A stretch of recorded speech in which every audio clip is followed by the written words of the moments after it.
નમસ્કાર મિત્રો, જય માતાજી, જય શ્રી કૃષ્ણ। આજે 14 જાન્યુઆરી એટલે કે મકર સંક્રાંતિ, કોઈ પણ દાન કરવાનો દિવસ। તો ખાસ જણાવવા માગીશ કે થોડા દિવસ પહેલાં અમારા પરમ મિત્ર એવા મનીષભાઈ પટેલનો જન્મદિવસ હતો। તો મનીષભાઈ પટેલનું 1000 રૂપિયા યોગદાન અમારા ગૌશાળાના લાભાર્થે લીલા ઘાસચારા માટે આપેલું। બાલા હનુમાન જનસેવા આશ્રમ ટ્રસ્ટ બગોદરા। તો બાલા હનુમાન જનસેવા આશ્રમ એમનો દિલથી આભાર વ્યક્ત કરે છે। બીજું જણાવવા માગીશ કે આગળની સાઈડ આપણે બાપા સીતારામની મઢુલી છે, ત્યાં હાલ આપણે એક મોટા શેડનું નિર્માણ કરવા જઈ રહ્યા છીએ, જેનો આશરે ખર્ચ 14 થી 15 લાખ રૂપિયા છે। તો આપણે ભાઈ એવી બાહેધરી આપી હતી કે 10,000 રૂપિયા દાન હું મારા તરફથી આપીશ।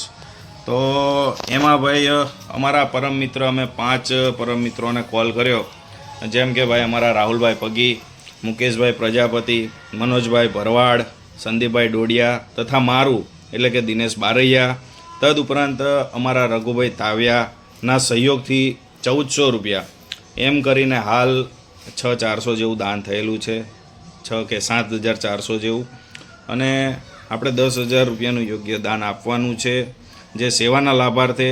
તો આપ પણ મિત્રો જો ગૌશાળાની મુલાકાત લેવા માગતા હોય તો નીચે મારો કોન્ટેક નંબર આપેલો છે, અને વધુ વિડીયો મારી યુટ્યુબ ચેનલ દિનેશ બારૈયા 0043માં પણ આવે છે। તો આપનો સાથ સહકાર આપવા નમ્ર વિનંતી। જય શ્રી કૃષ્ણ, જય માતા।